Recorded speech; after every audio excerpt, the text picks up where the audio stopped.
This is Small Business Big World, our weekly podcast prepared by the team at Paper Trails. Owning and running a small business is hard. Each week, we'll dive into the challenges, headaches, trends, fun, and excitement of running a small business. After all, small businesses are the heartbeat of America, and our team is here to keep them beating.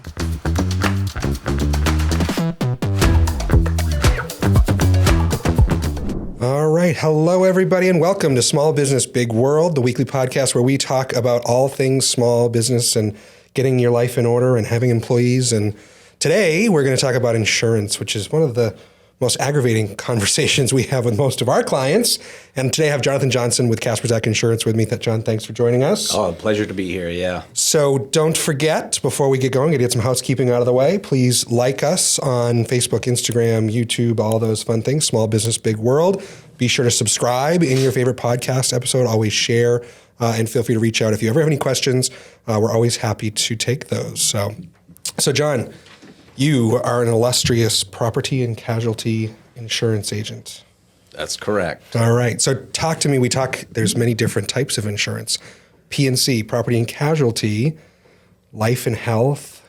What else? What other kinds of insurance agents are there? There seems to be a lot of different types of insurance agents. Yeah, definitely a lot of different insurance agents. I think a lot of them are general insurance agents where they maybe not specialize in any one thing. They may do health and life or property and casualty, professional liability as well. But I myself focus on the professional liability along with the property and casualty side and don't do the life and health. Right. So liability for your business, for your employees, your equipment, those kind of things, right? Yeah, definitely. So when someone sues you and they say, just file a claim with your insurance company, that's your kind of thing, right? That's my kind of thing. All right. Yeah, that's or you crash the car. You crash the car, flood the car out in the ocean like we heard about last weekend with the flooding. And yeah, that is something we never thought we'd hear, but it did happen. Some of the stuff we can't make up, but that's kind of why our philosophy is writing insurance for when it happens, because we never think it's going to happen, and especially the client's always like, well, this isn't really, it's probably not going to happen. And of course, we as agents sit back and do the knock on wood because we've heard that before, and it's nice to write coverage that will provide them something in the event it does occur. So awesome. So new small business comes to you and says, hey, I'm going to open my doors. We're going to start offering XYZ service or selling this. Sure. What's the process look like when a new business comes to you and says, hey, I need insurance? What questions are you asking? What information do you need? What's running through your mind when you're having those conversations? Certainly every industry and business is a little different, but you must have a process that you kind of go through. Yeah, we do. I mean, it's always important, first of all, to get to know the person that you're talking to, where their experience is, what did they do prior, because the underwriter is going to ask us the same questions. So we try to do some front-end underwriting and get a feel for, experience owning a business before or experience managing businesses like what they're going to be opening. And then in addition to that, we kind of look at, what are the things that they're going to be buying? What's the business going to own? What's the business going to provide for a service? Because we got to look at the property side of it, figure out what assets to protect, and then obviously look at the service side of it to figure out what potentially are they going to do that would maybe bring a bodily injury or property claim to the table. Interesting. So lots of variables there. So you talk about underwriting, right? So you're going to take an application from a potential client.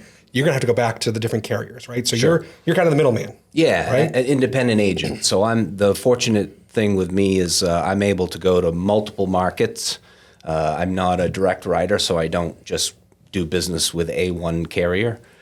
Which I find like a Geico, right? If I go right to Geico, I go to Progressive. That's who I'm dealing with. State Farm, or Allstate, so it's nice to be able to, especially in the market we're in now, where things are a little tougher with a lot of the companies. We want to be able to go out to the different carriers because some of them are changing their appetite, and some like certain risks, and some used to like the risks, but then the losses went up, and now they don't.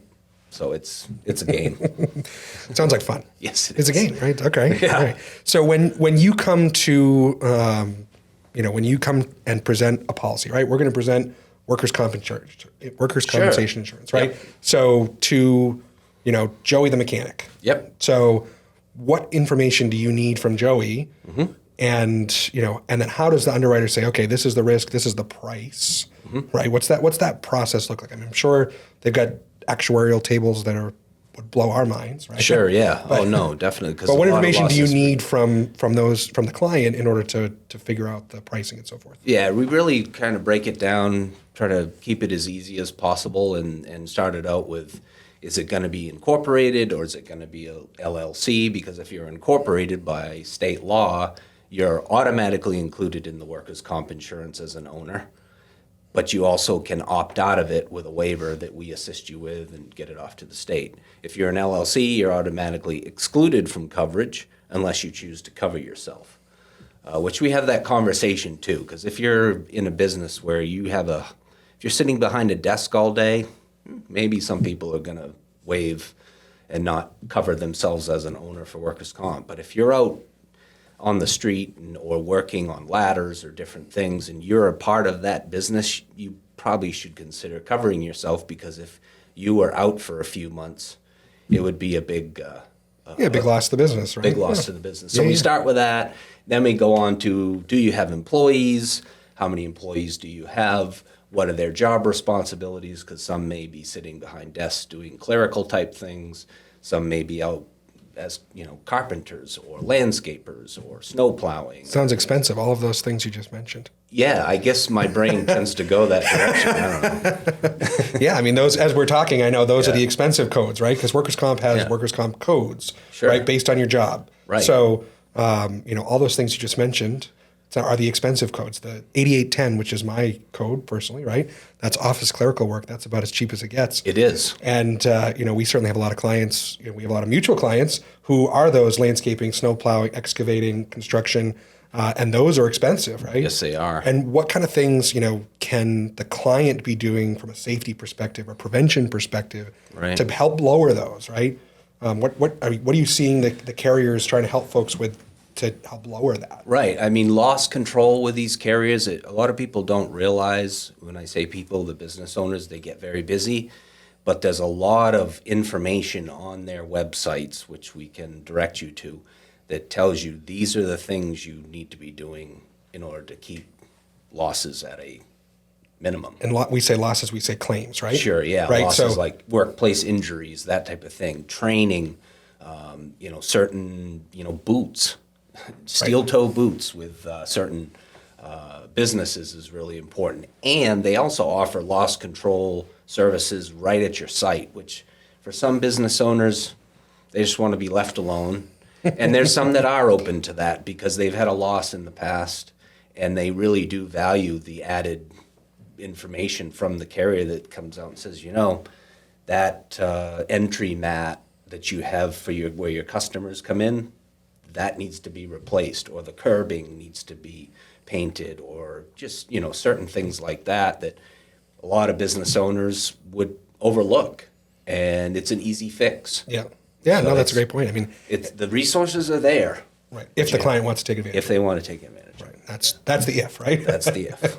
Yeah. What are the types of policies? We talked about workers' comp. That covers your employees. Yeah. What other types of policies? I know there's BOPs and there's different liabilities and different types of things. What other types of policies might you be looking at for a small business? And certainly, sometimes it's not always just a single policy. It might be multiple, right? Right. Yeah. No. A lot of people think, because that whole packaging my policies together, or bundle as many call it, they're always interested in that. But they are truly separate policies. They may be with the same carrier. I was gonna say, so when Flo says bundle and save. Yeah. Right? Is that the real deal? It is the real deal. Okay. But she wants it all with Progressive. Okay. And you want to make sure it's with the right carrier as your each time. independent agent, we may not always want that. So we may break that up a little bit and put the customer with the carrier that we think is a better fit for the business that you're doing. So other things. You're getting a little tinny there. Yeah. Other policies that we look at too is a lot of business owners don't realize if they own the vehicle personally, what they've left themselves open to, which is a lawsuit against their personal assets. So if they're using their personal vehicle for business purposes. Yeah, or some people have a business vehicle, but they go and they buy it personally, and they've left themselves open to a lawsuit, where we highly recommend a business owner commercial auto policy in the business's name so that you're kind of pulled out of the picture, if you will. That's a big one because a lot of people say, well, I own my personal truck, and some of them have them on personal auto policies, and business use of a personal vehicle is excluded in the policy. Exclusions. I hear that word a lot when you talk. Like what does that mean? Yeah. What types of things are excluded and how's that work? Right, sure. So a lot of, I don't think a lot of people probably read their policies. I don't. Yeah, and it's as you send them to me. I do send them to you, email, not paper. Right. So a lot of people don't read them because it's a lot of material, and it's confusing because in some part of the policy it's included, but then when you get 2 pages in, it excludes certain things that were included. Interesting. So it can get confusing, and exclusions are exactly that. So there's certain things that are just not going to be covered on your policy. And I know this is probably a loaded question, but Yeah. what's a normal exclusion for a business policy? What's something you see that's a pitfall, right? This is almost always excluded, but it's always something you have to think about, something like maybe cyber or those types of things, right? So one that I would like to bring up now that seems to be showing its face more and more is flood. So a lot of people don't realize, and some do, that flood is specifically excluded on your business owner policy or your homeowner's policy.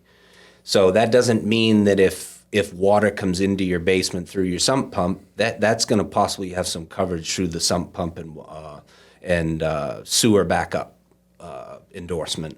But if the water hits the ground first and comes into the home, and you don't have a sump pump, and it's actually a true flood, that's going to be a major exclusion, which I think a lot of people have experienced, and you have to have a separate flood policy for So we that. see across the country, certainly hurricanes and changing weather patterns and Right. ocean rise, sea rise. we're in southern Maine. Yeah. We just had a big storm a couple weeks ago.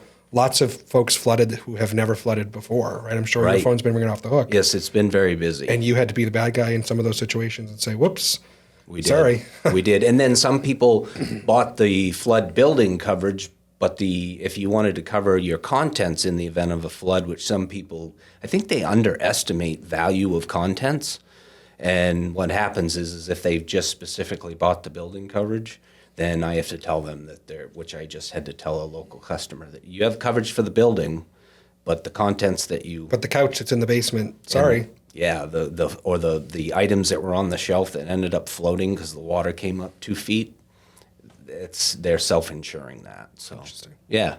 Interesting. Yeah. Lots of nuance to insurance. Yeah, there is. There really is. We try to make it simple, but in the end, when the claim hits, it's not so simple. It really boils down to the policy verbiage and how it's written. And we always hear from folks that say, hey, my insurance company doesn't want to pay, right? Right. They're not good at paying when there's a claim, right? Right. Do you work with, I guess, are there companies that are better at paying claims or more willing to do those kind of things than others? I feel like there's companies that are notorious for just saying, nope, Sure. not my circus, not my monkeys, try again somewhere else, right? Yeah, and Thanks for your premium, but we're not going to pay out. Yeah, so it really, and that's what's changed in insurance. I think policies years typically, and they're still available today, can be very broad in coverage.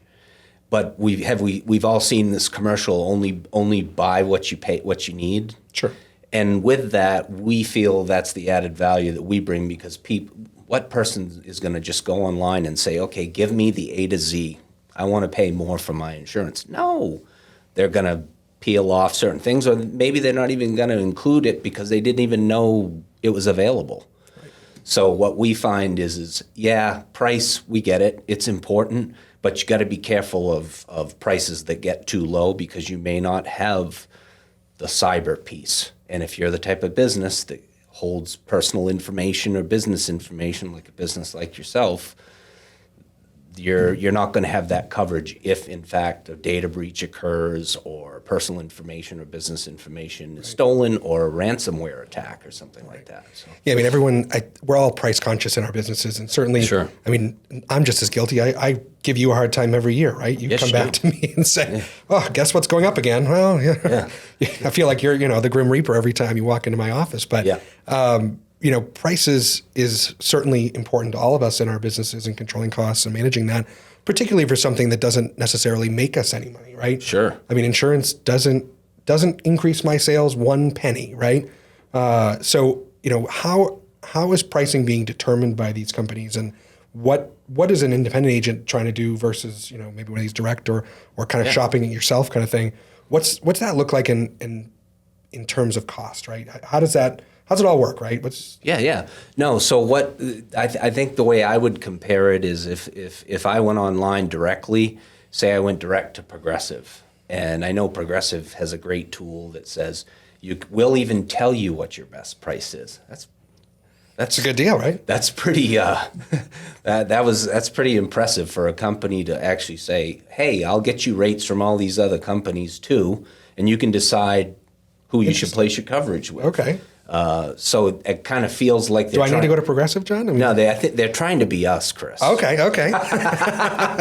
But so with that, sometimes you get out there and you think you've got the best rate, and you may have the best rate, and you hopefully have the best coverage. But if you're not looking into where the businesses could have its exposures, which is what we do, you could be very disappointed when the claim came through and you wished you'd talked to someone and said, geez, I didn't realize that I had that exposure, pollution coverage. So if I'm a type of company that maybe carries certain flammable materials or gasoline in the trucks and certain things, you want to make sure you got some sort of a pollution coverage in the event you have an accident or you tip your vehicle over next to a river or something like that. So there's a lot of pieces to it. Do I have coverage for that? You do not. Oh boy! All right. Well, I guess we got to figure that one out. Time for us to get together. We'll talk about your exposure first. Yeah, that's right. Right. So it's about exposure and risk, is. right? I mean, that's what insurance comes down to, right? Right. How much risk is in your business, in your equipment, in your employees, and in everything, and what's it going to cost to mitigate that risk, right? Right. Yeah. I mean, and certainly some industries are higher risk and more expensive to cover than others, right? I mean, if you're a roofer, no insurer wants to touch a roofer, right? Yeah, how many guys fall off the roof? It's really tough. And what's in a lot of cases, where do most damages on a building? Well, not most, but a lot of damages on buildings, homes, commercial or personal. It's happening a lot of times through the roof, and so the claim ends up a lot of times going back to the roofer, which is why. And it's hard for them to, I think, fight the claim, and that's why I think the insurance companies are the rates are going up because they're paying more and more claims. I mean, we have a mutual client who is a landscaper and can't really afford to be doing big commercial plowing anymore, right? Shoveling and plowing because he can't get insurance. Right? No, because basically, someone slips and falls at the grocery store and they're saying, hey, why didn't you have that shoveled to black pavement every second of every day, or why didn't you put 3,000 pounds of salt down? Right? I mean, it's very hard to monitor those situations, and the building owner is now saying, "Well, don't talk to me. Here's the name of the contractor." Right? Yeah, and that's another reason why we're seeing some companies exclude, like we were talking about, exclude snow plowing coverage, or they will offer it, but it's at a pretty hefty premium. Which is crazy. I mean, we're in the Northeast and. Who's going to plow, right? We need it. We need it. It's a necessary evil, unfortunately. We can't all just live in Florida with the alligators and hurricanes. Right, exactly. Which are different risks and costs, right? I don't know about those.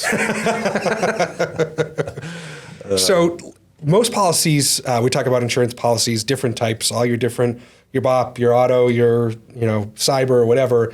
Everything's on a term, right? Usually 1 year-ish. Is that average? Yeah, typically most policies, and that's what we like you on a 1 year or an annual policy, because that means during the policy period, if something was to occur, a really bad accident or a very large loss, if you were on a 6-month policy, you would be trying to find better coverage after the 6 months. With a year, you've got the whole year before the company can non-renew or increase your premium. So annual policies, as far as I'm concerned, is the best bet. So hopefully the policy starts in January, you crash your car in February, and they can't drop you until next January? Is that the plan? Exactly. No, and that is, I had my a family member call me because they're their son had an incident that occurred, and she said, well, shouldn't we drop him from the policy? And I said, yeah, no, we're not going to do that. And I said, you have nothing to worry about until your renewal period, because they can't do a thing on the policy now. As long as you paid. Pay your premium, exactly, and that's what's key right now, too, is paying premiums, because insurance companies aren't so excited about reinstating. So going into that, the renewal process, right? What's the process for renewal? Okay, my auto policy's been a year, right? I maybe had a claim, maybe didn't have a claim. What's it look like? What do you have to do with the client to get that policy renewed or shopped again? Yeah, sure. So the most of the policies we deal with and that we hope to deal with are automatic renewal, like yours, for example.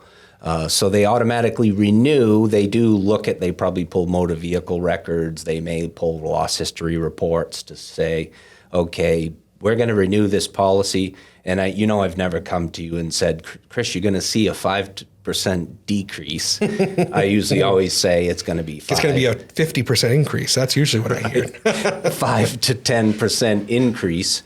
So we're seeing that happen more and more, but now the percentage of increases is getting bigger. So when you get, when the company comes back and says, okay, we'll renew XYZ business, but it's 10% more this year than it was last year, client screaming, what can you do about that? I mean, you talked about coverages and people are pulling things out, right? Sure. Other than losing coverage, which we probably don't want to do if we're managing our risk appropriately, what else can you do? So what I think conversation is key. So we look at the risk and we look at prior loss history, because if the client had a $100,000 loss and they're going to be upset over a 5% increase, I mean, the insurance company, it's going to take, as we all know, years for them to recoup that cost.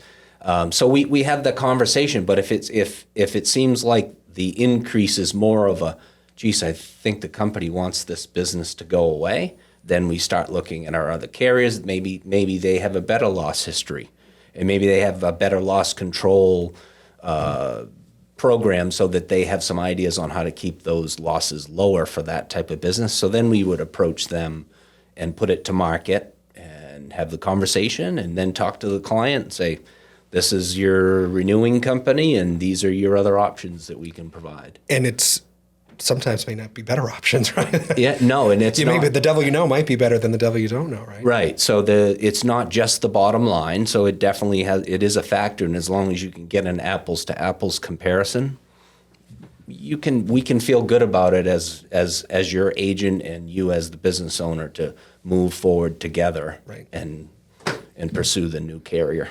So what happens if there is a non-renewal, right? So hey, I've been paying, ABC Insurance Company for 20 years for property insurance on my building, and all of a sudden a tree fell on the roof, caused $500,000 worth of damage. I had to rebuild the whole place, blah, blah, blah, blah, blah. Well, now my renewal comes and they say, no, we don't want you, right? Because they paid out that claim, even though I've paid a lot of premium over the years to them. Sure. But now they're saying, no, we're out. We don't want you guys anymore. Yeah. Where do you go? What do you do with that? Right. So at that point, if it's a non-renewal, then at that point we go to our standard market. So you have two markets in this industry. You've got a standard market, which would be the best place for you to have your insurance, which would be best coverage, best price. And then you've got a surplus lines market, which would be not as good a coverage and not very good price.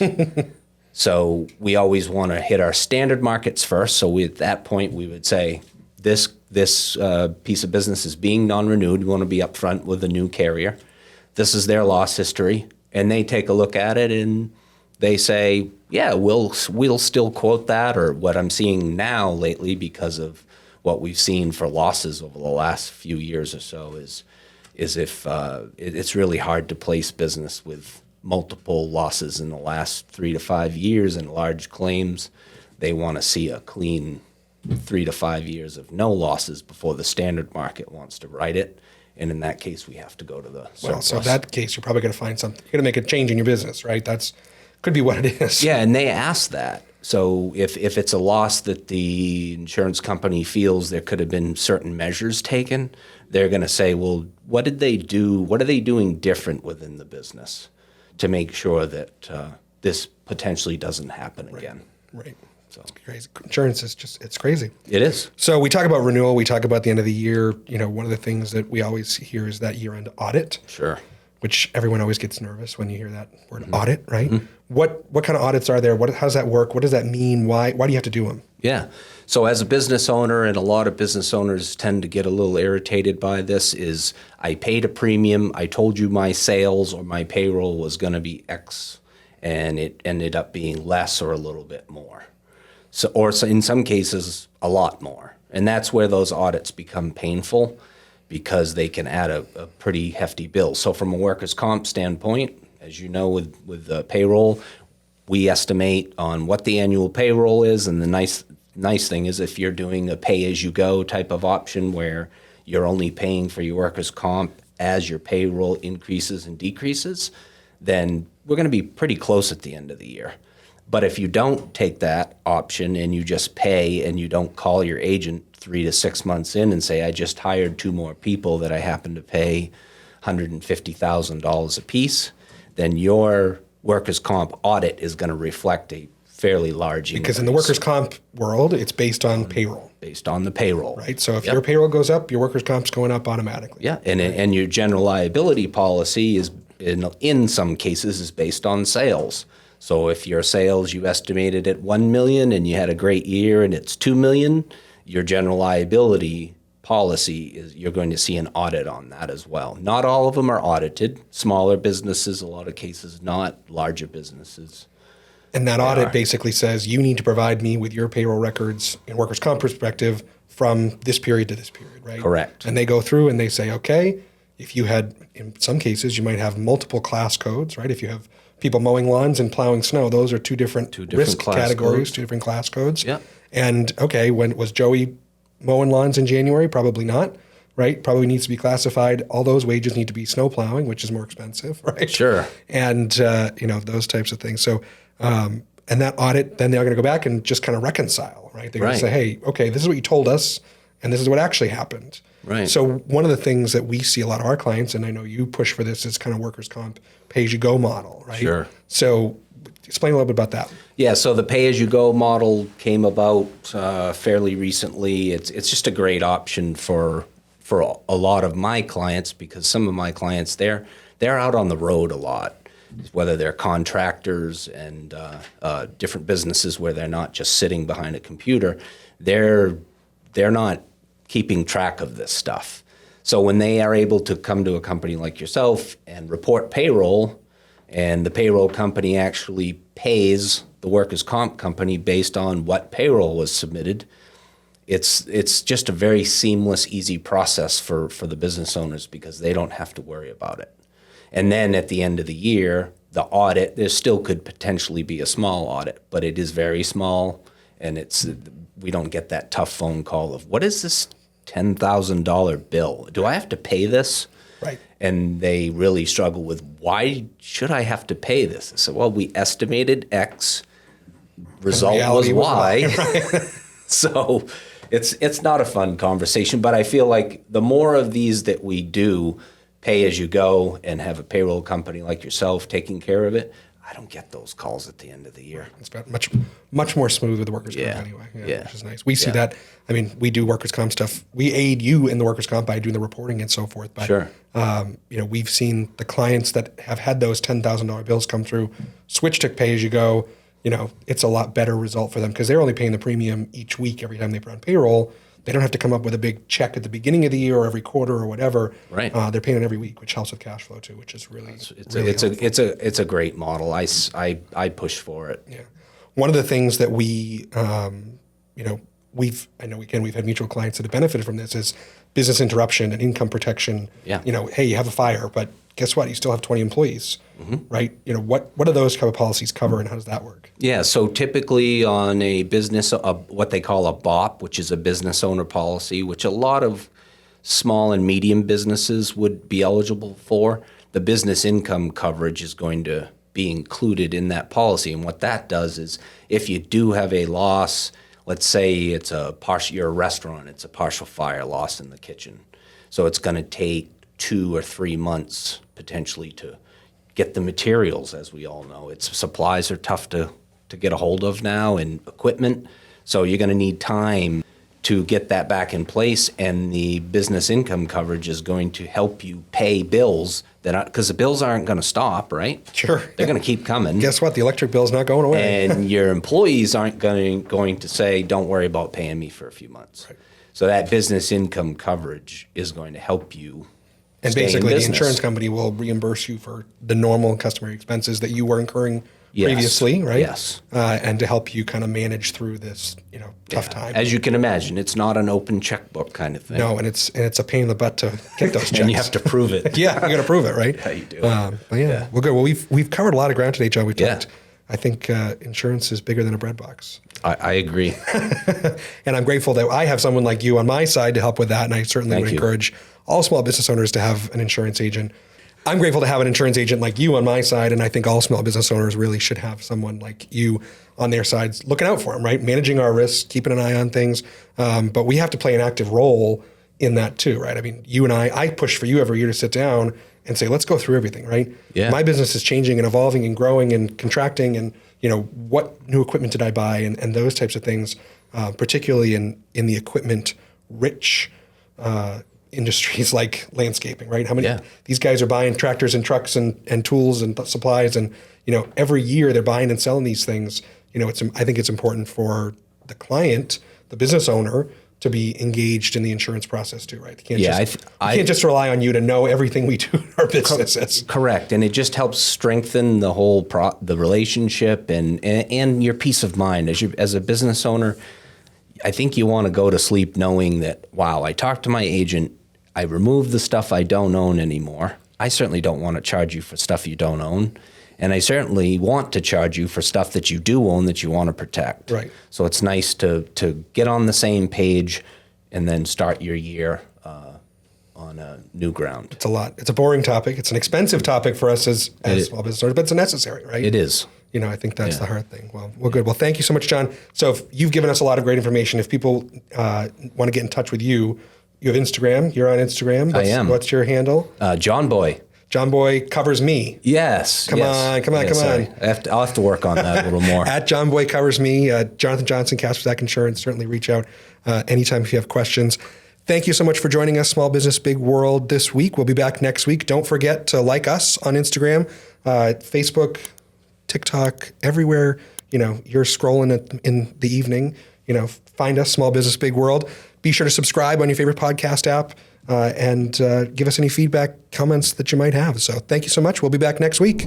Thanks for listening to this week's episode of Small Business Big World. This podcast is a production of Paper Trails. We are a payroll and HR company based in Kennebunk, Maine, and we serve small and mid-sized businesses across New England and the country. If you found this podcast helpful, don't forget to follow us at Paper Trails Payroll across all social media platforms, and check us out at papertrails.com for more information. As a reminder, the views, opinions, and thoughts expressed are the hosts and guests alone. The material presented in this podcast is for general information purposes only and should not be considered legal or financial advice. By inviting this guest to our podcast, Paper Trails does not imply endorsement of or opposition to any specific individual, organization, product, or service.